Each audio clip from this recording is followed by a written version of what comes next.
that dark and stormy night on the Sea of Galilee, the disciples were so fearful from the raging of the sea, when along those rushing waters in the blackness of the night walked the blessed Lord of glory, walked the Master and the Christ.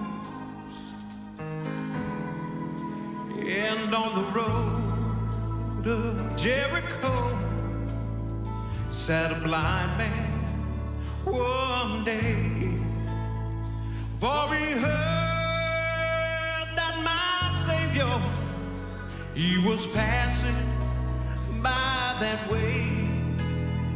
Oh Lord, thou Son of David, have mercy. That man, he cried, and he reached right out and touched him as he passed by. So reach out and touch the Lord as he goes by. You will find he's not too busy to hear your heart's cry. He's passed. So po, magandang hapon sa inyo sa pangalan ng ating Panginoong Jesucristo. We are live here at the Torres Building sa ating pong studio sa Kakampi Online, at salamat sa biyaya ng ating Panginoon sapagkat tayo po ay nakapagpapatuloy po sa ganitong pagpaparaan ng pagpapahayag po ng salita ng ating Diyos. So medyo naantala po tayo mga kapatid, alam niyo naman, nag-a-adjust po tayo sa lugar. At the same time ay alam nyo na yun, dahil ang ating bansang Pilipinas ay napakabilis na lugar. Ganun pa man ay salamat sa biyaya po ng Diyos. So tayo muna po ay dumako sa pananalangin bago po tayo dumakot sa pakikinig ng ating pong pambungad na awit. Tayo po manalangin. Panginoong Yesus, sa hapong ito, salamat po sa iyong pagbabiyaya at pagkakataon upang muli namin maipahayag ang iyong kadakilaan, ang katotohanan ng iyong pong salita ay aming maihayag sa aming mga kababayan na kailangan po ng pag-asa, ng direksyon sa kanila pong mga buhay. Pagpalain niyo po ang aming istasyon, O Diyos, na patuloy po na magamit maliban sa mga legal at mga socio-servikong pangangailangan, ay sa pamamagitan naman ng spiritual ay maging kasangkapan po kami upang sa gayon ay marami pong mga kababayan namin ang lumakas ang loob, magkaroon ng relasyon sa iyo at higit sa lahat magkaroon ng direksyon sa buhay. Ito pong aming dalangin, aming Panginoong Yesus. Pagpalain niyo po ang aming mga tagapakinig ngayong araw sa pangalan po ni Yesus. Amen and amen. So sa oras na ito mga kapatid, tayo muli makakapakinig ng isang awiting pinamagatang Dakila Ka, Ama.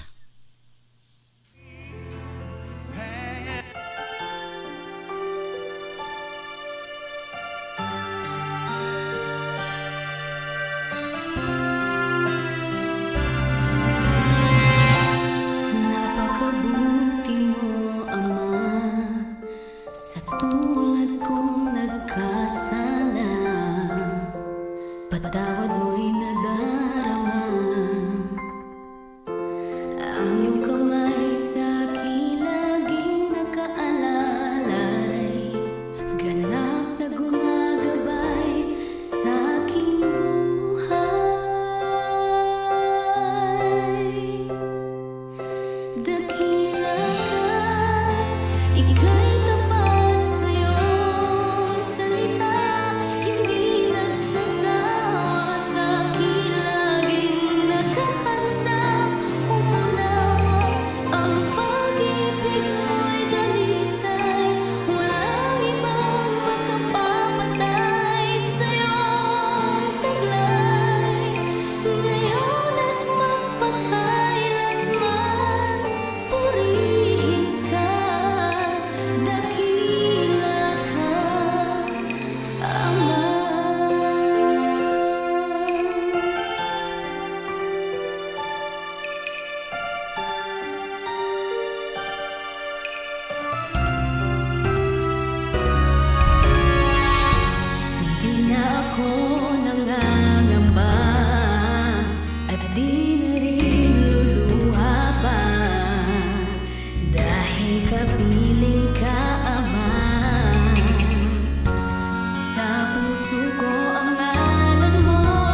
Panginoon. Napakagandang awit, dakila ka Ama. So salamat sa Biblia na nagsasabi hindi baga meron tayong isang Diyos, ang ating Ama.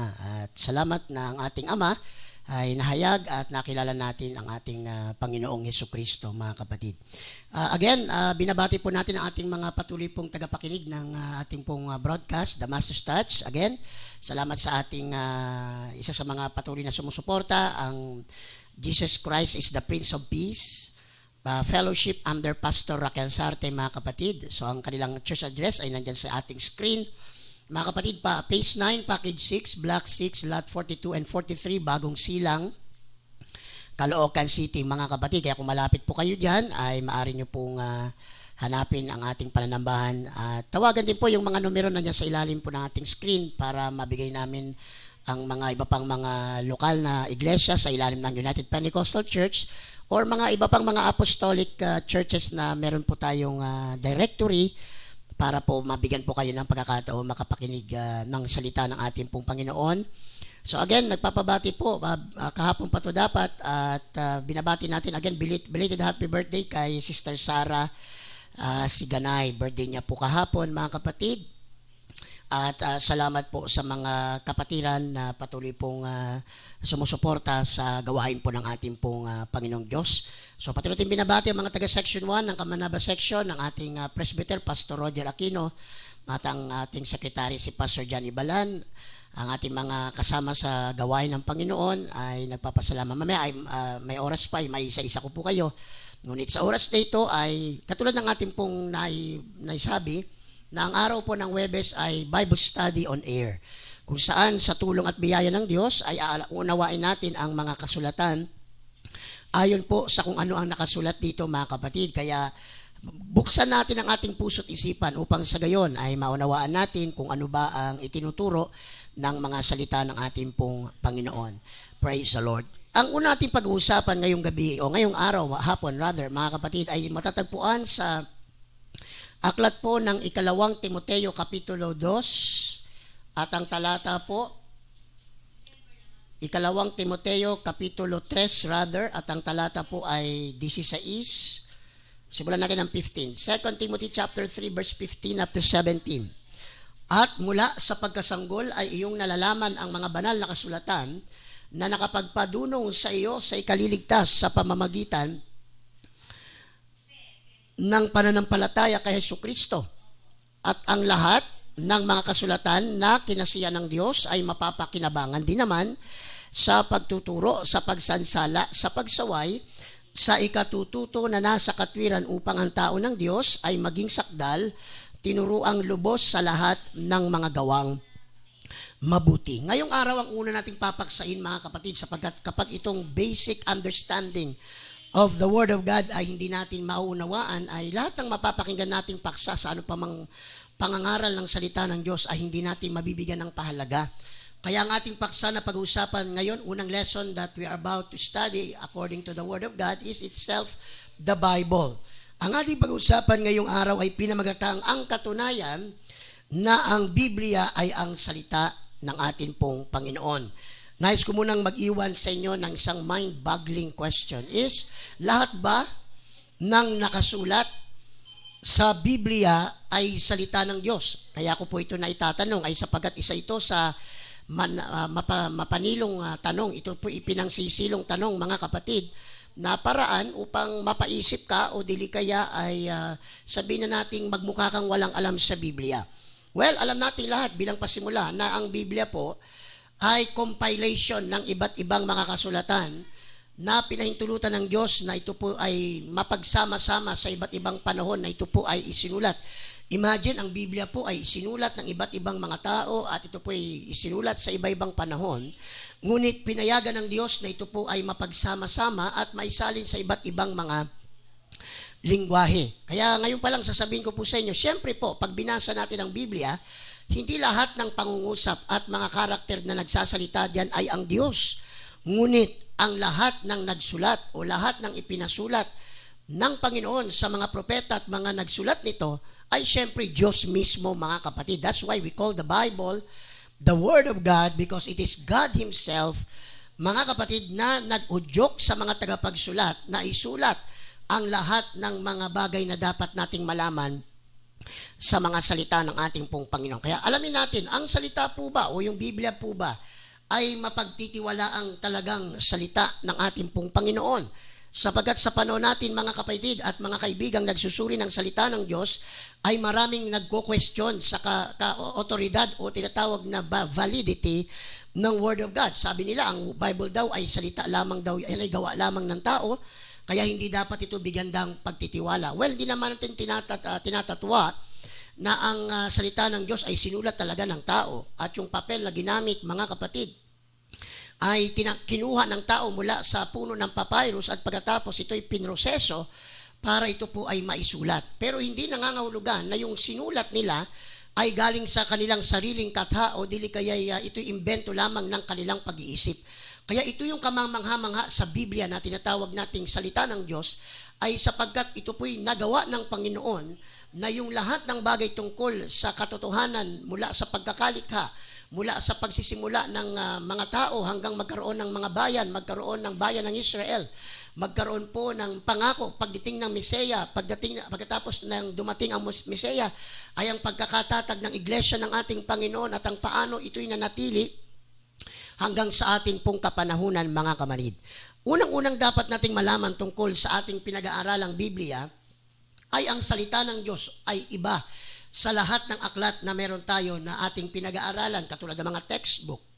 Kailangan naman katulad ng mga pocketbooks or mga batayang aklat kapag tayo po ay nag-aaral sa anumang kurso na ating pong pinapasok mga kapatid. Because number one, ang salita po ng Diyos, mga kapatid, ay nanggaling sa pagkasi o yung pag-udyok ng salita ng ating Panginoon. Ito po'y galing sa Espiritu o sa Diyos at ito po'y ibinubulong sa nagsusulat at ito po'y isinulat ng may kalayaan mga kapatid. So the Bible was inspired or it was God-breathed. Ibig sabihin ito po ay galing sa Panginoon. Hindi po ito imbento ng mga nagsulat. Ito po ay talagang in God's free will. Ito po'y nilagay sa isipan ng tao at isinulat lamang ito ng walang labis at walang kulang.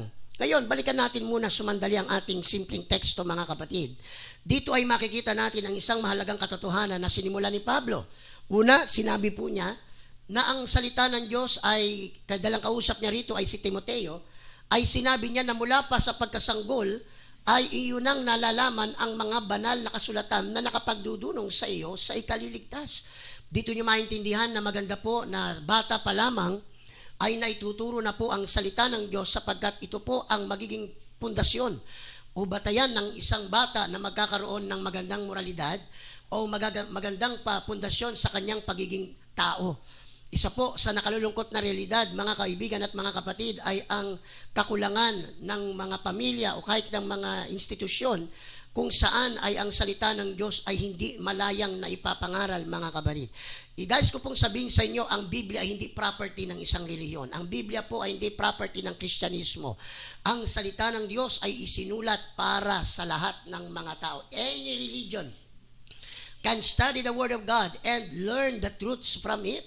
At ito po ay talagang mapapakinabangan kapag ito po ay sasampalatayanan natin. Kaya mapalad ang mga magulang na bata pa lamang ay pinatuturuan na sila ng salita ng Panginoon. Pinadadala sila sa child evangelism, pinadadala sila sa Sunday school.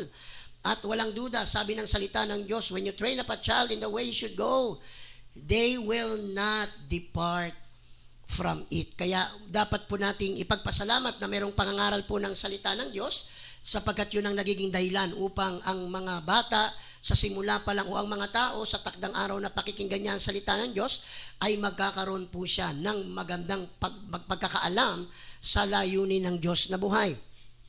At sinabi rin po ng talatang 16, dito po makikita natin ang salita pala ng Diyos ay mapapakinabangan sa apat na mga bagay. That's the reason why the Bible should be studied. Ang salita ng Diyos ay dapat sinasaliksik, hindi po ito binabasa lang. O ito po ay sabihin na natin nasa isang lugar lang at hindi po pinag-aaksayahan ng panahon para ito po ay aralin. May apat na bagay na pakinabang kapag nag-aaral po tayo ng salita ng ating pong dakilang Diyos. Ang unang sinabi rito mga kapatid, ang banal na kasulatan ay mapapakinabangan sa pagtuturo. Hindi tayo magkakamali mga kaibigan at mga kapatid kapag ang salita ng Diyos ang magiging batayan ng ating pananampalataya at paniniwala patungkol sa mga bagay espiritual, lalo na po sa Diyos. Sabi ko nga, dapat ipagpasalamat na maraming reliyon sapagkat ang pagdami ng reliyon ay patunay lang ng tao ay naghahanap ng katotohanan. Ngunit sa tulong at biyaya ng Diyos, kung tayo po ay uhaw sa katotohanan, tayo po ay gagabayan ng banal na Espiritu o ng Diyos at tayo po'y dadalhin sa tamang pagkilala sa atin pong Panginoon. Kaya kung gusto natin ng tamang pananampalataya, pagtuturo, aral ng Diyos ay nasa Biblia po lamang ito matatagpuan. Alam nyo, kapag ako po'y nagtuturo palagi ng salita ng Diyos, Sister Alice, lagi kong sinasabing pamantayan, na kung ang lahat ng nagtuturo ng salita ng Diyos at nagpapakilalang sa Diyos ay tatanggapin kung ano yung nakabatay, nakasulat doon na hindi pinagtatalunan, ay magkakasundo ang marami sa Biblia. Mga kabarid, pabigyan ko kayo ng halimbawa. Halimbawa, sa Biblia ay nabasa talaga natin si Kristo ay tao. E di tanggapin natin. Sinabi ng Biblia, tao siya eh. Sinabi ng Biblia, siya mismo nagsabi, siya rin ay tao. Pero sa ibang pagkakataon, mababasa natin siya'y pinakilala at nagpakilala na siya po ay Diyos. Kaya ibig bang sabihin na dahil nabasa natin tao si Kristo ay hindi na natin tatanggapin na Diyos din siya? Dahil sinabi ng Biblia at isinulat sa Biblia na ang ating Panginoong Hesukristo ay Diyos. Kaya kailangan ganun tayo kabukas kapag pag-aaral ng salita ng Panginoon. Kaya sa ating mga pag-aaral tuwing Huwebes, lahat ng pwede niyong pag-usapang paksa, pwede niyo pong i-message. Andiyan ang ating masipag at magandang technician, si Sister Alice ngayon, ang aking co-pilot. At pwede niyong isuggest sa kanya ang gusto ninyong mga paksa at papaksain natin simula next Thursday, mga kapatid. So ano ang salita ng Diyos? Mapapakinabangan sa pagtuturo. Pangalawa, sa pagsansala. So alam natin ang katagang pagsansala ay galing sa root word na sala or pagliliglig. Pagsasala ng mga bagay na hindi kailangan. Every time we study the Word of God ay ating pong nai-screen, nasasala ang mga maling aral o maling paniniwala. Kaya pag nag-aaral tayo ng salita ng Diyos, tinutukoy natin kung ano yung turo ng salita ng Diyos, and it follows na kapag wala doon yung nabanggit ang Diyos, walang nabanggit ang salita ng Diyos, ibig sabihin, walang turo ang Diyos sa salita na o bagay na yon, dapat pala hindi natin ipagpatuloy, bagkus ang gagawin natin ay susundin natin yung sinasabi sa katapus-tapusan ng salita ng Diyos. Pangatlo ay pagsaway. Matanong ko po kayo mga kapatid, pag-isipan niyo to, ano ba at sino ba ang dapat magsaway? Ang magsasaway ba yung nasa tama o nasa katwiran? O ang magsasaway ay yung nasa totoo o nasa katotohanan? Siyempre po, ang magsasaway ay yung nasa katwiran o yung nasa tama. Sapagkat merong batayan ang kanyang pagtutuwid at ang kanyang tinatawag na pagsasaway. Mahirap magsaway kapag walang batayan. Wala po tayong pinaghuhugutan ng mga talata at katotohanan kapag sinabi na, mali ang ginagawa mo. Madaling sabihin, mali ang ginagawa mo, pero kung wala tayong may papakitang batayan sa Biblia, ay sa ating sarili lang yan. Isa po sa natutunan ko sa mga kaibigan, kapatid nating Bisaya, maayong hapon sa tanang mga Bisaya, sa Visayas and Mindanao, maayong pagpaminaw mga igsuon. I like the Visayan people, sabagat sila po ay merong term, kapag ang isa daw pangangaral ay wala sa Biblia, ito po ay kwento lang, ang tawag nila bersikulo laway. Ibig sabihin, salita lang pero wala talagang batayan sa Biblia. So pagsaway, kaya kung magsasaway tayo ng mga nagtuturo, nangangaral, ay magandang may batayan po tayo. At dapat siyempre yung batayan ay titindig na kapag ito po ay sinuri, ay ito po ay kahit sa mukha ng mga pag-scrutinize, ay titindig mo po yung salita ng Diyos. At pang-apat ay ikatututo na nasa katwiran. So nakita natin, ang totoong katwiran pala ay nasa katotohanan. Dahil anumang katwiran na wala sa Biblia, ang tawag diyan ay palusot. Hindi po yan pwedeng tawaging katwiran. Dapat ang katwiran nakabatay sa salita ng Diyos at sa prinsipyo ng salita ng ating pong Panginoon. At kapag ginawa natin yung apat na ito, na nanggagaling sa pag-aaral ng salita ng Diyos, ang sabi ng Biblia, talatang 17, ang tao ng Diyos ay magiging sakdal, tinuruang lubos sa lahat ng mga gawang mabuti. Ngayon, ano pa po ang dapat nating malaman tungkol sa salita ng ating pong Panginoon?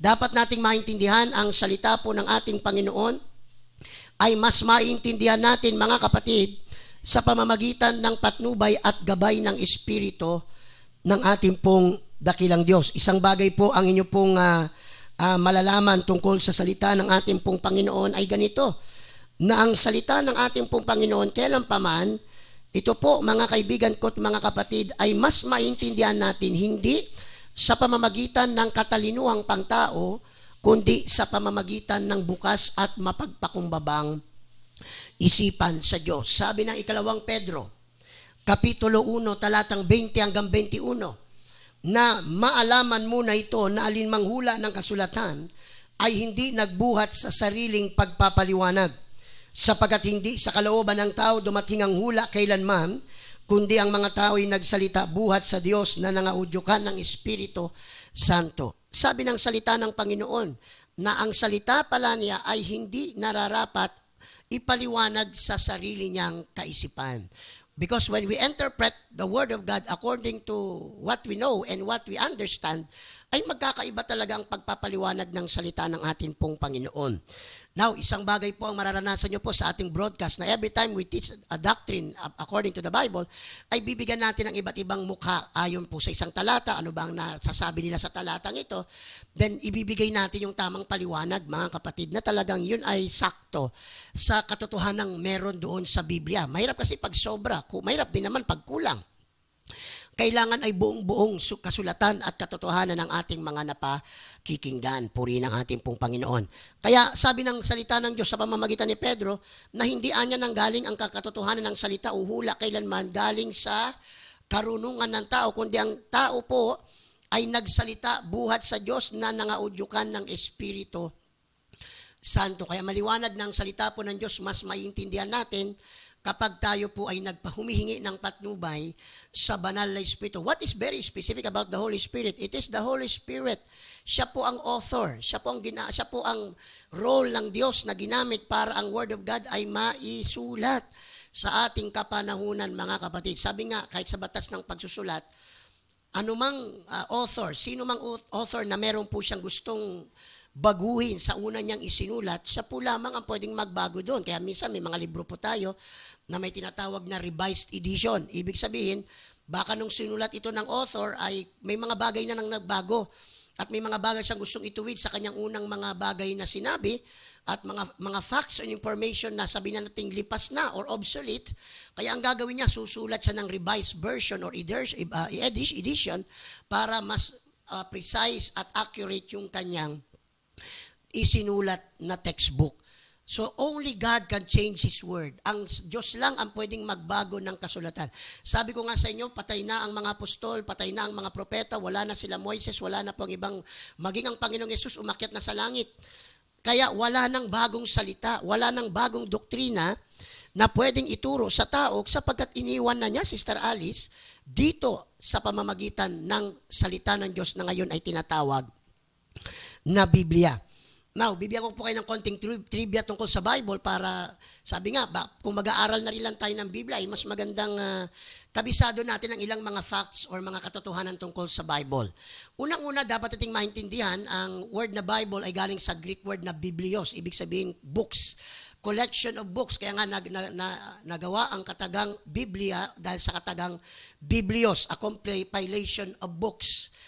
And the Bible, mga kapatid, ito po ay binubuo ng 66 na aklat. Sa Christian people, mga Bible believer, majority of the Christian believers believe that it is the 66 books that are inspired of God na siya po ang pinanampalatayanan o sinasampalatayanan ng majority ng mga nag-aaral ng Biblia.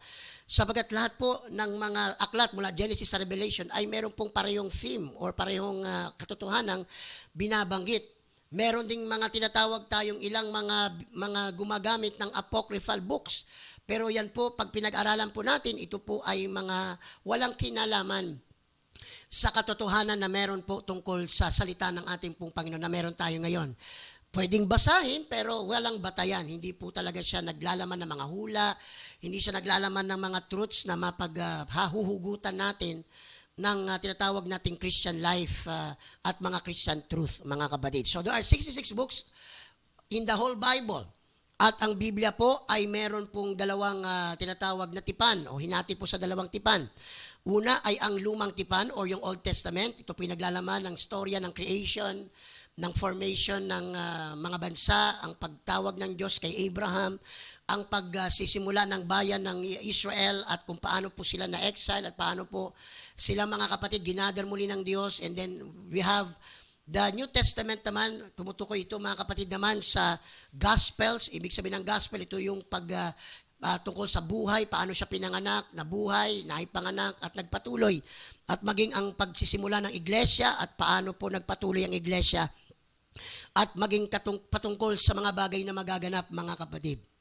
Para magkaroon po tayo ng pagkakataon na maalala ang 66 or 66 books of the Bible, ay meron akong tinuturong technique sa aking mga tinuturuan, lalo kahit sa mga bata or sa mga adult. Sabi ko, the word old ay 3 letters, habang ang word na testament ay 9 letters. Bilangin nyo po, yung testament, 9 letters po yan. Kaya kung gusto nyo pong maalala kung ilang aklat po ang Old Testament, pagtabihin nyo po ang 3 at saka 9, praise God, meron po kayong 39 books, mga kapatid. So pag pinagsama nyo ang 3 at 9, meron kayong 39 books. Kaya pag naalala nyo yung Genesis hanggang Malakay, mga kapatid, ay meron pala na 39 books ang lumang tipan or Old Testament. Now, pagdating naman sa New Testament, katulad din ng ating technique, ang word na new ay may 3 letra at ang katagang Testament ay meron namang 9 letters pa rin. So, ang gagawin naman natin, mga kapatid, ay i-multiply ninyo. Sister Alice, 3 times 9. 27. 3 times 9 is 27.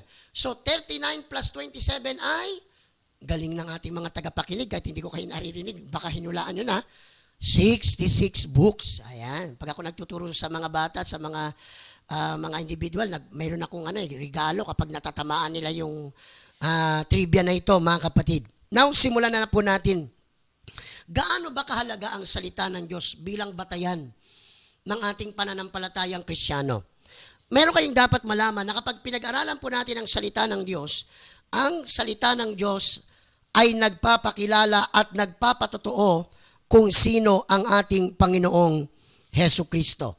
Mapapansin niyo mga kaibigan at mga kapatid na nagsusuri ng salita ng ating pong Panginoon, na kung ano ang iyong pinag-aaralang kurso, ay dapat may tamang batayan po tayo mga kaibigan ko at mga kapatid upang yung gusto nyong maging kurso o maging profesyon ay gayong batayan ang ating ginagamit upang magkaroon po tayo ng maraming kaalaman sa ating pong pinag-aaralan. Puri ng ating dakilang Diyos. Halimbawa, nag-aaral ka ng pagka-abogado, syempre ang gagamitin mong aklat ay aklat ng abokasya. Nag-aaral kang maging doktor, aklat ng medisina. Nag-aaral kang maging nurse, aklat about nursing. Nag-aaral maging guro. So lahat ng mga libro about education, about teaching ay iyo pong gagamiting batayan para sa pag-aaral mo sa iyong napiling profesyon. Gusto nating maging Kristiyano. Gusto nating maging tagasunod ng ating Panginoong Hesukristo.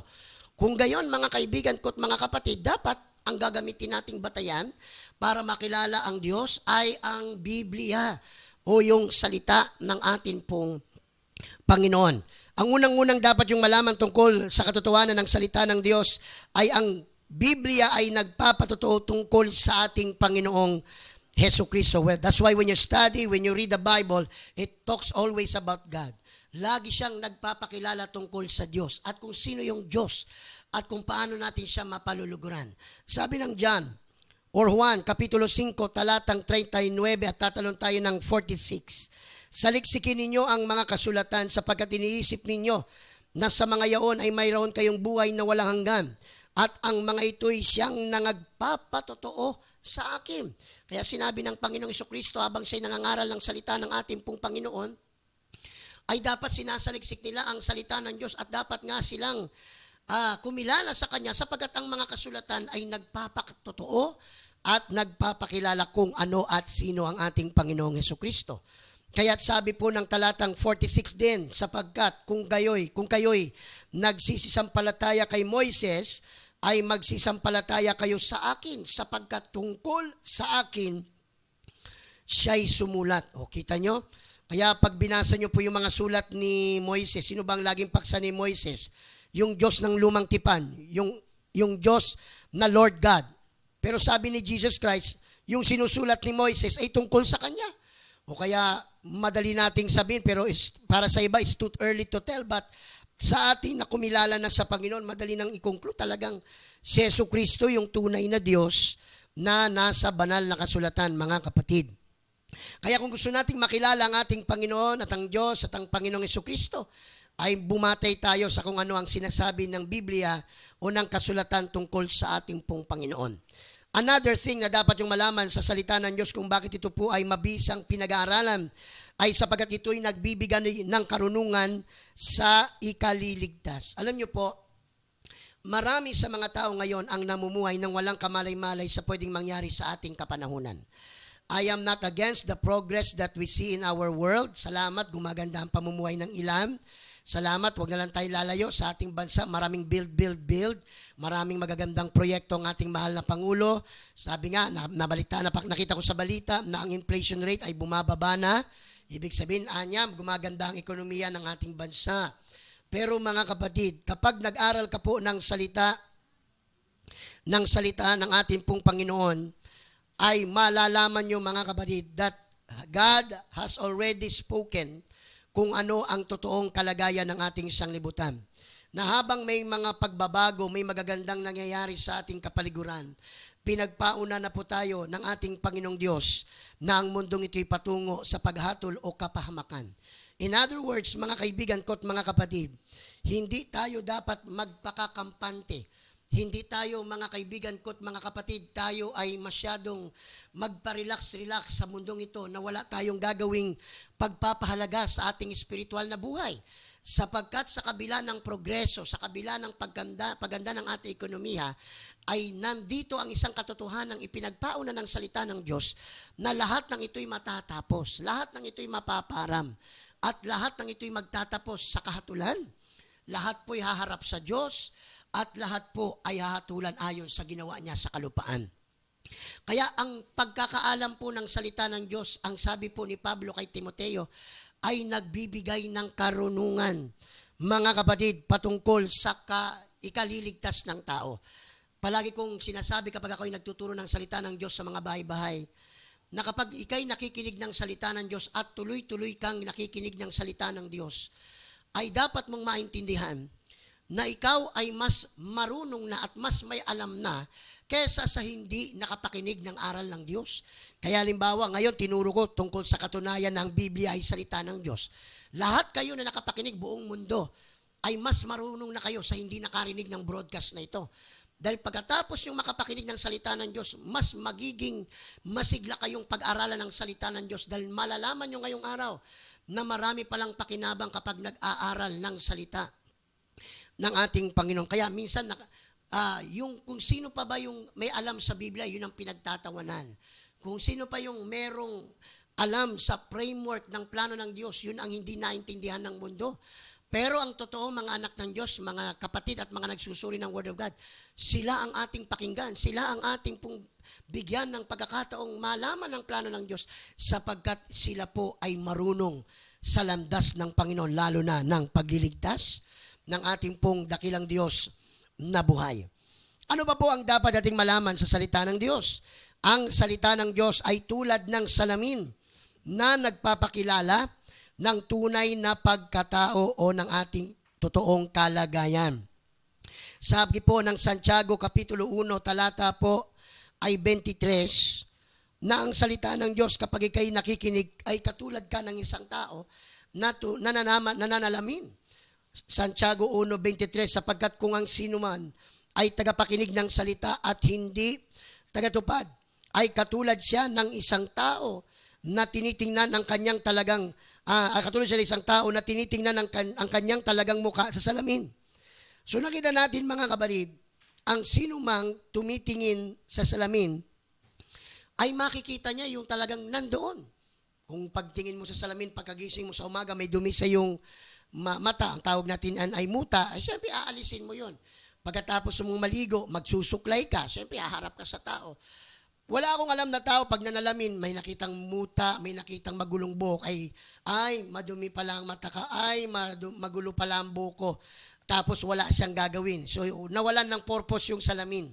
So ganun din ang salita ng Panginoon. Every time we hear the Word of God, ang salita ng Diyos, sinasalamin tayo mga kapatid. Kaya nga pag nangangaral po ng salita ng Diyos ang mga lingkod ng Panginoon, wala po yung pinatatamaan. Yan po ay talagang salita ng Panginoon. Kaya sabi ng Hebreo 4 talatang 12, yung salita ng Diyos ay makapangyarihan, katulad siya ng itabak na may magkabilang talim. Mga kabarid na talagang ito ay tumutulos, ikay tumutusok sa puso ng tao at ikangay nararamdaman hanggang sa paghihiwalay ng kasukasuan at ng kalamnan. Ganoon kamakapangyarihan ang salita ng ating pong Panginoon. Kaya ako po lagi ko sinasabi sa mga nakikinig, walang nagkwento sa pastor nyo, walang nagsumbong sa akin tungkol sa buhay nyo. Na kapag nangangaral kami at nangangaral ang mga lingkod ng Diyos at may nabanggit sa pangangaral tungkol sa inyo, isa lang ang ibig sabihin, mahal kayo ng Panginoon, kaya sinasaway kayo ng ating pong Panginoon. Naalala ko po mga kapatid, nung ako po ay may tinuturuan sa lugar ng Sampaguita, Malaria, Caloocan. Meron akong mag-asawang tinuturuan doon at sila po ay hindi nagtagal tumanggap sa Panginoon. Pero bago yun ay may mga pagsubok munang naganap. So sila po ay dahan-dahan na pong dumadalo sa gawain ng Panginoon. Then one Sunday ay may naipangaral akong paksa mga kaibigan ko at mga kapatid. At pagkatapos ay nabanggit ko doon na meron akong kilalang kapatid na siya po ay binubugbog ng kanyang asawang lalaki, baliktad. Yung asawang lalaki po yung binubugbog ng asawang babae dahil yung lalaki ay nagbago na. At yung lalaki ay naglilingkod sa ayaw naman ng babae. Kaya ang ginagawa ng babae, mga kapatid, pag nagpipilit mag-church, Sister Alice, binubugbog niya yung mister niya. Kaya kung nagsisimba yun mga kapatid, sa amin noon, ay maraming pasa. Sabi ko, Brad, ba't may pasa ka? Binubugbog po ako ni Mrs. dahil ayaw niya ako maglingkod sa Diyos, ayaw niya ako mag-church. Tapos ang ginagawa niya, talagang sinasadya niya galing pagka-tricycle, hindi siya pinaglulutuan ng pagkain. At naglalabas siyang mag-isa ng damit. Minsan naglabas siya para gamitin niya sa pagsamba. Alam niya, sinampay niya yun eh. Pero kinabukasan, nung hahanapin na niya yung sinampay niya, mga kabarid, yung kanyang sinampay, ay nasa labahan, dinumihan uli. Ganon katindi ang pagsubok na pinagdaanan kako nung kapatid nating lalaking ito. Alam nyo mga kabarid, hindi ko akalain na yung babae o yung asawa ng lalaki doon sa church na dumadalo pa lang, ay akala niya siya po yung pinatatamaan doon. Malay ko ba na binubugbog pala nung misis, yung asawa niya ring lalaki. Kaya mga kabarid, nung ako pala nagtuturo sa kanila tuwing Sabado, nagtaka ko, na hindi na siya lumalabas yung lalaki na lang, bagamat andun yung asawang babae sa loob, at pagkatapos ay ayaw lumabas. So pinayagan ko lang muna, hinayaan ko lang muna, pero nung sumunod na Sabado, pinatawag ko na. Sabi ko, hindi ako aalis hanggat hindi ko makausap ang asawa mo, dahil baka may nasabi ako na hindi niya naintindihan. At ganun nga nangyari, lumabas ang asawang babae at kinuwento niya, Pastor, pinahiya mo ko. Ha? Paano kita pinahiya? Sinabi mo sa mga tao, binubugbog ko yung aking asawa. Bakit? Ikaw ba yung babaeng nambubugbog ng mister? Ang sabi ko, ka-churchmate namin ito doon sa pinanggalingan ng church sa Makati. Ay, ganun ba, Pastor? Akala ko kasi kinuwento sa'yo ng mister ko na binubugbog ko siya. So, mga kabarid, kita niyo ang salita ng Diyos, no? Hindi kailangan ipagsabi, isumbong sa pastor, sa mga ngaral, lalabas at lalabas yan dahil mahal ka ng Panginoon. Sabi nga nila, pag tinatamaan ka, ibig sabihin, mahal ka ng Diyos. Kapag tinatamaan ka ng salita ng Diyos, ibig sabihin, mahal ka ng Panginoon. Gusto kanyang baguhin at ikaw ay kanyang kinakausap, mga kabarid. Isa pa po sa dapat yung malaman, ang salita ng Diyos ay naglilinis ng puso ng tao. Sabi po ng Juan 17 at ang talata po ay 17. Sinasabi po ng salita ng ating pong Panginoon na ang salita ng Diyos ay katotohanan. Pakabanalin mo sila, Juan 17:17. Pakabanalin mo sila sa katotohanan. Ang salita mo ay katotohanan. Maliwanag ang sinasabi po ng salita ng ating Panginoon na every time na nakikinig tayo ng salita ng Diyos, nababago po ang ating pong mga buhay. Alam nyo, parang ano yan parang isang principle yan. The more na lumalapit tayo sa Diyos, the more tayong napupuno ng mga salita ng Panginoon, the more tayong nalilinis. the more tayong nailalayo sa kontaminasyon ng sanglibutang ito. Balik na rin natin, lapit tayo ng lapit sa mundo, nakokontaminate tayo ng mundo, and then napapalayo tayo sa Diyos. Kaya mapalad ang mga Kristiyano at ang mga tao na palaging may oras sa Word of God, na palaging may pagkakataon na makikinig ng mga salita ng ating pong dakilang Diyos. Kaya mahalaga mga kaibigan at mga kapatid na huwag tayong magkulang sa pakikinig ng salita ng ating pong Panginoon. That's why lagi po kong nagsasabi, may pag-asa ka kapag lagi kang nakikinig ng Word of God. Hindi po ang pagbabago agad-agad, pero mas mapabilis ang pagbabago kapag papapasukin mo at susundin mo yung salita ng Diyos na napapakinggan mo at isinasagawa mo. Ano pa po? Ang salita ng Diyos ay bukal ng kalakasan. Alam niyo po ba mga kapatid, ang Biblia po ay tinawag sa iba-ibang mga kataga ngayon.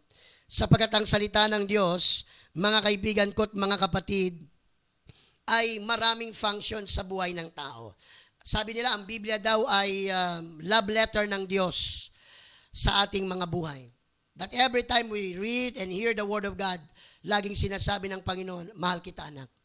That's why ang Biblia po hindi dapat nating kakaligtaan. Ang salita ng Diyos ay hindi nating dapat pagkukulangin sa ating buhay. Because every time we hear the Word of God, nararamdaman at nararanasan natin ang pagyakap at pag-ibig ng ating pong dakilang Diyos na buhay. Kaya mahalaga mga kapatid na ang salita ng ating pong Panginoon ay huwag nating papayagang mahiwalay tayo dito mga anak ng Diyos, mga kapatid. Sabi ng Roma Kapitulo 15 ang talata po ay 4, sapagkat ang anumang mga bagay na isinulat ng una ay nangasulat dahil sa ikatututo natin, upang sa pamamagitan ng pagtitiis at pag-aliw ng mga kasulatan ay magkakaroon tayo ng pag-asa. Grabe ang Diyos natin. Ipinasulat niya ang mga kasulatan para matuto tayo at upang sa pamamagitan ng halimbawa ng mababasa natin doon ay makapagtitiis tayo at tayo po'y mapag-aaliw ng Panginoon, magkakaroon tayo ng pag-asa. Sabi ko nga sa inyo, lahat ng nangyayari sa ating buhay ngayon, nakasulat na sa Biblia. Kung gusto nyo po ng solusyon sa problemang pamilya, read your Bible. Kung gusto nyo ng problema sa lupa, problema sa kayamanan, problema sa mga tamang hakbang sa buhay, nasa Biblia lahat po yan. Kaya kailangan mga anak ng Diyos, kailangan nating sumangguni palagi sa salita ng ating pong dakilang Diyos at huwag tayong kailan pa man ay magkukulang. Now, may ilang mga bagay na dapat po tayong ugaliin na kapag tayo po'y nag-aaral ng salita ng Diyos, ang ganitong mga ugali or attitude ay dapat taglay-taglay natin mga kapatid upang ang salita ng Diyos ay maging napanabik sa atin. Because if these things are not in our hearts when we are studying the Word of God or we are hearing the Word of God, mababagot tayo. Hindi tayo ikangay masisiyan palagi kapag hindi nating taglay ang mga attitudes o yung mga ugali kapag tayo nag-aaral ng Word of God. Unang-unang dapat nating taglay kapag nag-aaral ng Word of God, sumampalataya ka. The Bible will only be an ordinary book like other books if you don't believe what is written in it. Kaya mahalaga po na kapag nakikinig tayo ng salita ng Diyos, ay atin po itong sinasampalatayanan. At ito po mga anak ng Diyos ay atin pong tinatanggap. Sabi ng unang Thessalonica chapter 2 verse number 13. Ay mababasa natin ang ganitong salita ng Panginoon. Unang Thessalonica chapter 2 verse number 13. Ganito po ang sabi ng salita ng Diyos.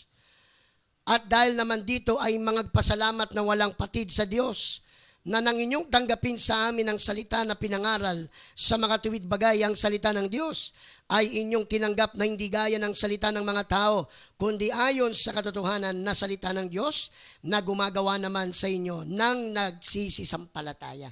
Nakakatuwa, no? Sabi ni Pablo sa mga taga-Thessalonica na ang salita ng Diyos na tinanggap nyo ay ipinagpapasalamat namin dahil niya nang tinanggap nyo ang salita ng Diyos ay hindi nyo ito tinanggap na waring ito'y galing lang sa tao. Bagkus ito'y tinanggap nyo na katotohanan na galing sa Diyos na siyang naging dahilan kung bakit ito'y naging mabisa para sa ating mga buhay. Ang Biblia po, kapag sinimulan mong sampalatayanan, lahat ng katotohanan na meron doon mangyayari. Halimbawa, sinabi ng Biblia, gagaling ka. Pag sinanampalatayanan mo yun, gagaling ka. Sinabi ng Biblia, ang Diyos nagpapatawad. Pag humingi ka ng tawad sa Diyos, mapapatawad ka. Sapagkat sinampalatayanan mo yung salita ng ating Panginoon. Pag sinabi ng Diyos, pagpapalain ka. Then, pagpapalain ka dahil yun ang sinasabi ng salita ng ating Panginoon. Kaya mahalaga na every time we hear the Word of God, we hear it and we put it in our hearts and put it into action because it's not preached by man, but it is the Word of the living God. Pangalawa, magtiwala sa banal na Espiritu. Katulad ng sinabi ko sa inyo mga kapatid, ang salita ng Diyos ay hindi galing sa tao, kundi ang salita ng Diyos ay sinulat sa pamamagitan ng udyok ng Espiritu Santo. Kaya sabi po ng Juan 16 at ang talata po ay 13, gayon may kung siya ang Espiritu ng katotohanan ay dumating, ay papatnubayan niya kayo sa buong katotohanan, sapagkat hindi siya magsasalita ng mula sa kanyang sarili, kundi ang anumang bagay na kanyang marinig, ang mga ito ang kanyang sasalitain at kanyang ipapahayag sa inyo ang mga bagay na magsisidating. Maliwanag po sa sinasabi ng salita ng Panginoon na ang Espiritu ng katotohanan kapag ito'y dumating, dadalhin at papatnubayan niya tayo sa buong katotohanan. Hindi kalahati, hindi katiting, hindi pitas na katotohanan, kundi buong katotohanan. Lagi ko itong sinasabi kapag ako'y nagtuturo. Yes, may iba-iba tayong paniniwala sa ngayon. May iba-iba tayong natanggap na aral bago ako nangaral. Pero hindi kailanman ang Diyos papayag kung ibig mo kako na ikaw ay mamuhay sa kasinungalingan o ikay madaya kapag ikaw ay may malalim na paghiling sa Diyos na ikaw ay dalhin ng Panginoon sa katotohanan. Lagi ko sinasabi rin sa mga nagyayakag sa akin, imagine ako, Pastor Nas, Sister Alice, may mga nagsishare pa rin sa akin ng Word of God. Pinapayagan ko lang. Para give and take yan. Pag meron silang, lalo yung mga nagdadalaw-dalaw sa bahay-bahay tuwing Sabado, pinapapasok ko yan, nagsisharing kami ng Word of God eh. Ang madalas, yun nga lang, ayaw nilang pumayag, gusto sila lang. Ay sabi ko, dapat pagkatapos mo magbahagi ng salita ng Diyos sa iyong paniniwala, hayaan mo naman ako magpaliwanag din. Lagi kong sinasabi ito, sige, salamat sa iyong ipinangaral at itinuro. Pag-pray mo ko. Malay mo, wala pa pala ako sa katotohanan, dadalhin ako ng Diyos dahil ipinanalangin mo ako. Kaya mga kaibigan ko at mga kapatid, kailangan nating manalangin. At kailangan nating humingi na Panginoong Diyos, ayaw kong mapahamak. Ayaw kong mamuhay sa kasinungalingan. Maaari bang gabayan mo ako, dalhin mo ako sa katotohanan at nagtuturo ng katotohanan. So malapit na po tayong magtapos mga kapatid.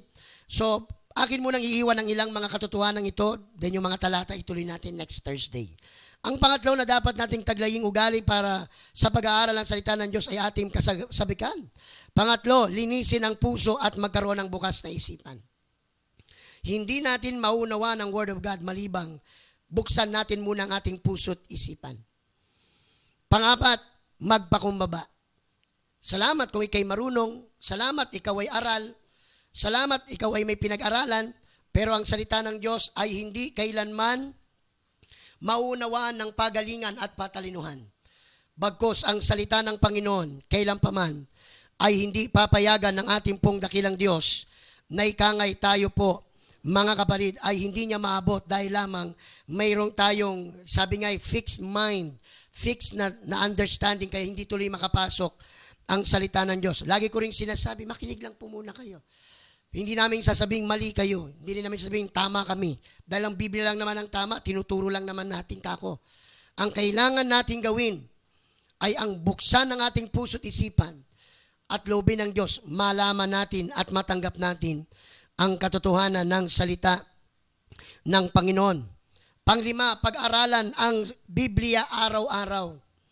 Alam nyo, isang realidad sa buhay ng tao na anumang bagay na kinakarga mo sa iyong buhay araw-araw, ito man ay sa pamamagitan ng napapanood, naririnig, ika nga gusto mong gawin sa buhay mo, lahat yan ay nagiging contribution sa kung ano ang mindset at ginagawa mo sa araw-araw mong buhay.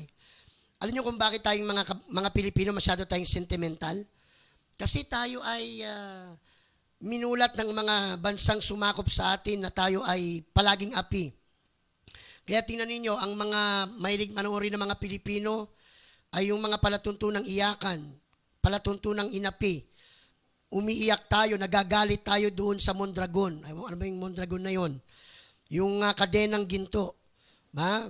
Bakit marami nanonood yan? Ba't may nanonood kay Cardo Dalisay? Kasi nakaka-relate ang mga Pilipino tungkol sa pang-aapi.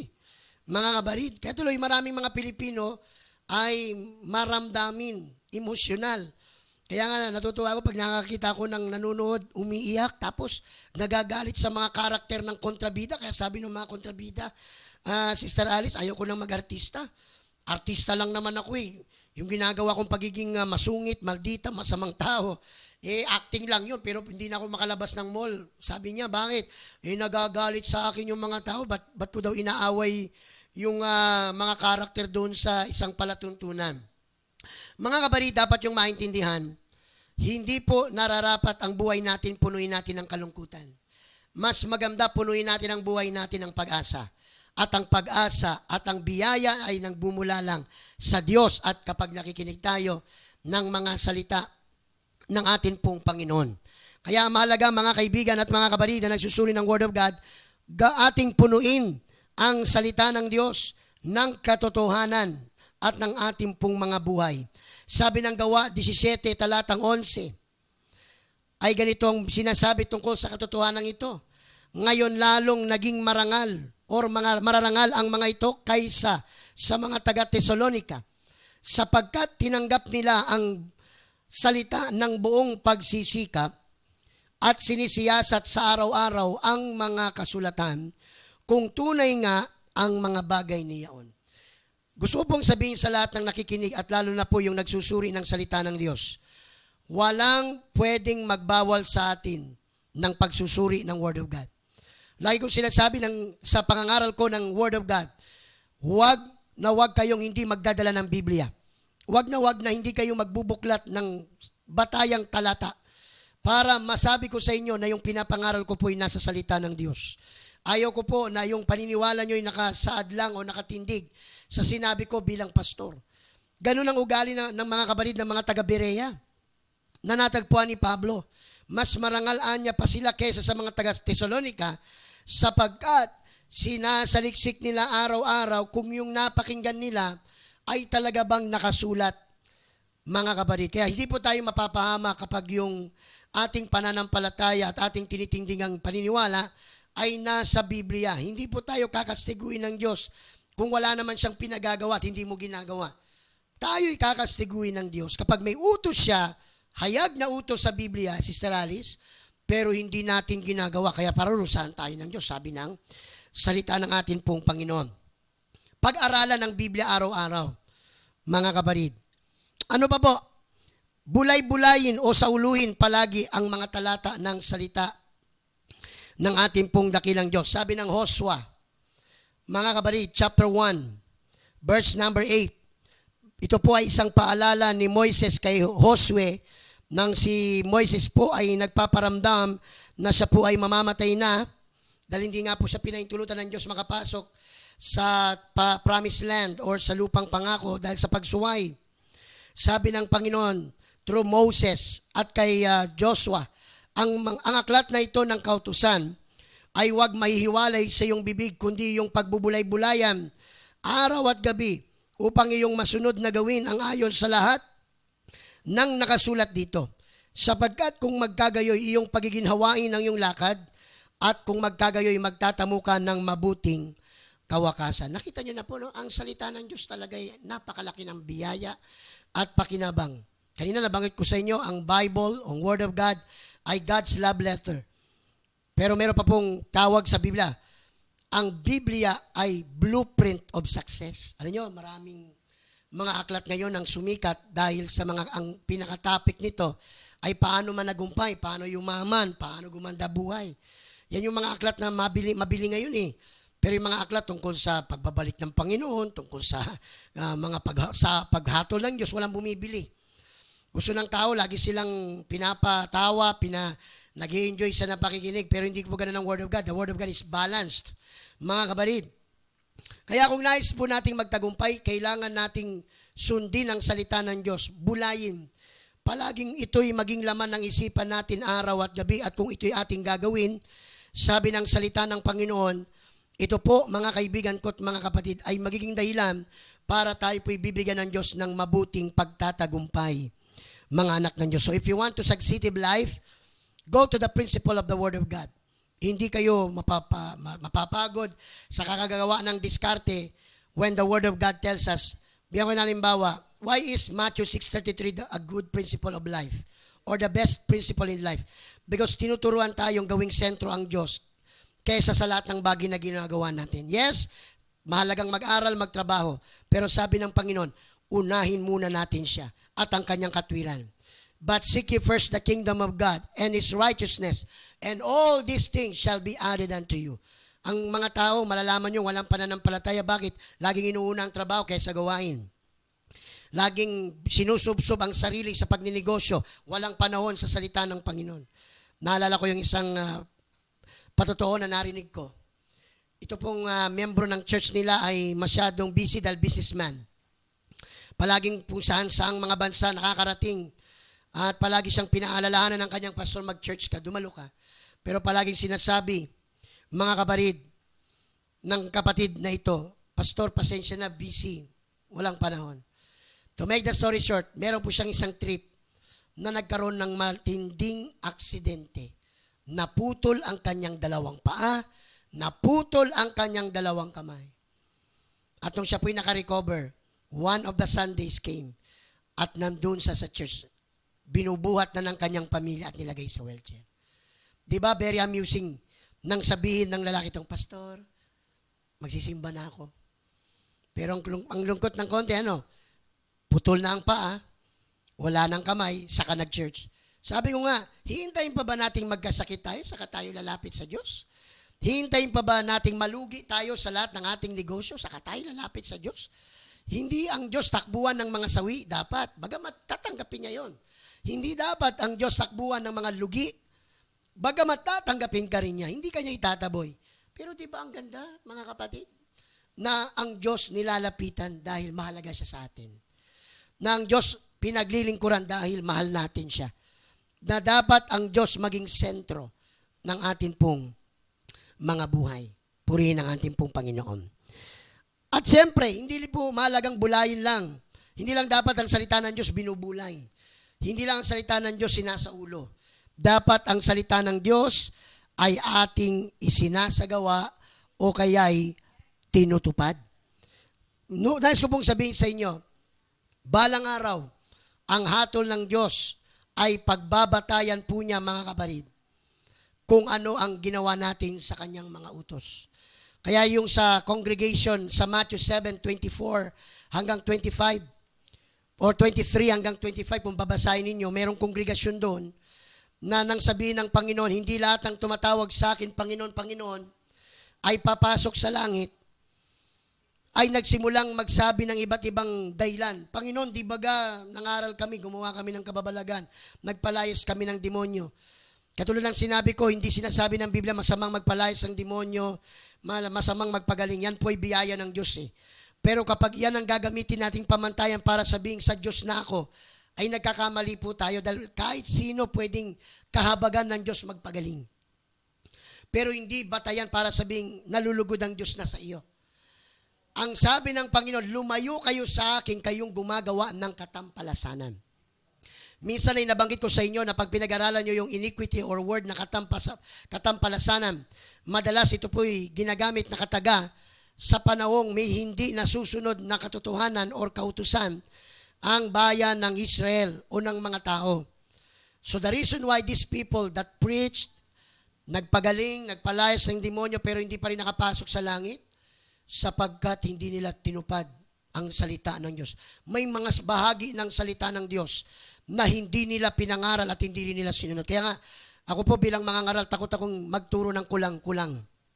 I will preach the Word of God as it is written in the Word of God. Walang bawas, walang kulang. Hindi malaga sa akin ang sasabihin ng taong, malaga sa akin yung sasabihin ng Diyos ko. But I will not hurt your feeling. I will not hurt anyone. Pero kung nasasaktan ka, it is not me, it is because the truth of the Word of God hurts. Kaya mahalagang tayo po, mga kaibigan ko at mga kapatid, ay magbigay ng panahong tuparin ang salita ng ating Panginoon. At panguli, ikalat natin ang salita ng Diyos ng merong kasipagan. Sabi po ni Pablo sa Roma 1:16, sapagkat hindi ko ikinahihiya ang ebanghelyo, sapagkat siyang kapangyarihan ng Diyos sa ikaliligtas ng bawat sumasampalataya, unay sa Hudyo at gayon din sa Grego.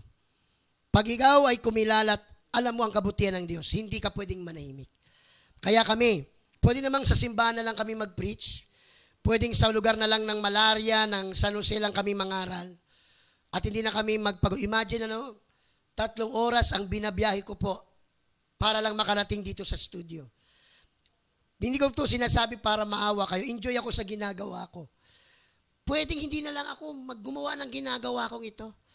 Pero sabi nga ni Pablo, by all means, gagawin natin, maiparating ang mabuting balita ng ating Panginoon. Kaya nga, mamaya, pagkagaling ko po dito, tutuloy na po ako sa Pasay, sa bus station. At ako po ay tutuloy sa lugar po ng Bicol. Hindi ko bagamat bumagal yung bagyo, hindi ko matiis na may gawain doon na alam nilang isa tayo sa mga ngaral. At ako po ay pupunta doon maya-maya at susungin natin ang anumang meron doon dahil gusto nating maipangaral sa mga Bicolano ang dalisay na salita ng ating pong dakilang Diyos. So inuulit ko po, dito sa Kakampi Online or Kakampi Live, patuloy kayong makinig tuwing Miyerkules, alas 10 hanggang alas 11, Wednesday and Friday rather ay 10 to 11 tayo ng umaga. At tuwing Huwebes naman ay hapon ng alas 3 hanggang alas 4. Dahil nag-request yung ating mga kapatid sa ibayong dagat na sa ganitong oras ang Huwebes para tapos na sila sa mga gawaing bahay or mga trabaho ay nakakapakinig nila. At may mga replay naman po ito mga kapatid from time to time. So tayo po ay mananalangin sa Panginoon. Then after that ay may mga pagbati na dumating dito sa akin. Tayo po ay manalangin. Dakilang Diyos sa hapong ito. Salamat po sa iyong biyaya sapagkat kami po ay binigyan mo ng pagkakataon na simulan ng ipakilala ang katotohanan ng iyo pong mga salita. O Diyos, sa iyong pangalan ng aking dinadalangin, ubaya mo at ipahintulot na ang mga salitang ito'y malaya naming maipahayag sa buong Pilipinas at sa buong mundo na naaabot ng aming live streaming broadcast. Bless the people that are hearing your word. Open their minds and understanding. Guide them by the power of your Holy Spirit. Speak to them, O Lord. At ikaw ang magpahintulot at ikaw ang magsabi na ito yung katotohanan ng salita ng Diyos. Salamat sa mga pinalalakas mo sa pamamagitan ng katotohanan ng salita ng ating pong Panginoon. Ito po aming dalangin, Panginoon naming Jesus. Amen and amen. Again, binabati po natin, nagpapabati muli ang mga kapatiran natin sa lugar ng Goa, Camarines Sur. Mamaya po tuloy-tuloy ang ating Revival Indoor Crusade dyan sa Goa Church. Kaya kung kayo po ay taga Goa or Iriga or malapit kayo sa lugar na yan, invited po kayo. Welcome po kayong dumalo mamaya. Mamayang 6:30 po, nandun na po yung gawain. Malaya ka po kayong dumalo. Again, binabati natin si Pastor Raul Saltibar, Pastor Rejoice, Pastor Darson Siganay na nandoon. At si Pastor Bishop Raul Saltibar. Binabati ko po kayo sa mga kapatiran natin sa lugar ng Albay, ang Presbyter at ng Sorsogon, ng Albay at Sorsogon, Pastor Rambi Rosari, pagpalain po kayo ng Panginoon, ng World Mission Director ng Albay at Sorsogon, Pastor Billy Binaluyo, salamat. Marahay na nabanggi sa Indogabos. At sa Presbyter po ng Camp Sur, Camp Norte, Pastor Rani Cometa, at ang Presbyter po ng lugar po ng Quezon, Pastor Jeremiah Tagulabong. Maayong pagpaminaw sa inyo sa lugar na yan. Ang ating mahalap District Presbyter Pastor Rosel. Salamat po sa inyong pakikinig. Mga dagdag po ng mga pabati, happy listening, Sister Julian Borlasa, kay Sister Tintin Reyes, kay Ben-Hur Jem De Leon, kay Sister Lenny. Happy listening sa iyo, Sister Lenny. Sa oras na ito, Sister Rochelle Bermundo Alfando, at si Father Kenneth Rex Cruz, thank you for listening. Happy listening din po kay El Mundo Laverde at kay Dalia Damoso Balmores. At salamat din po sa mga bumati. Opo, hindi ko na maitatanggi. Andito ako sa studio at birthday ko. Well, ang handaan po ay sa Sunday, kaya imbitado po kayo na nakikinig. Kung kayo po ay may time, punta kayo sa linggo, 8:30 hanggang 11. 30 sa lugar ng 34 Miramonte Subdivision, Barangay 180, Malaria, Caloocan City. Doon po ang handaan. Kaya ngayon ay mga pasimple-simpleng pagpapakain lang ginagawa ko. Kaya hindi ko po maisambulat dahil ako'y papunta ng Bicol ngayon. So again, salamat po. Salamat sa mga katatapos lamang na FDS sa aming church ngayon. Barangay 185 under kay CityLink Lovely at kay Barangay 182 CityLink Evelyn. At salamat kila Brother Gerald, Bumba, Brother Randy Parales, Sister Nelly Listana, sa kila Sister Nena Fundal, Sister Merly Espiritu sa patuloy na pagtuwang at sa iba pang mga kapatirang tumutulong para yung ating pong FDS ay patuloy na maisagawa sa lugar na yan. Again, bago po ako magpaalam, lagi ko pong sinasabi, Jesus saves, heals, and bless because He cares. Ito po ang The Master's Touch, sponsored o brought to you by Touch Ministry Center under the United Pentecostal Church. Salamat po at magandang hapon sa inyong lahat. Bye-bye and God bless you. In my worship, breakthrough in my praise, breakthrough when I live and glorify your name, breakthrough when I dance, breakthrough when I shout. You are the God, you are the God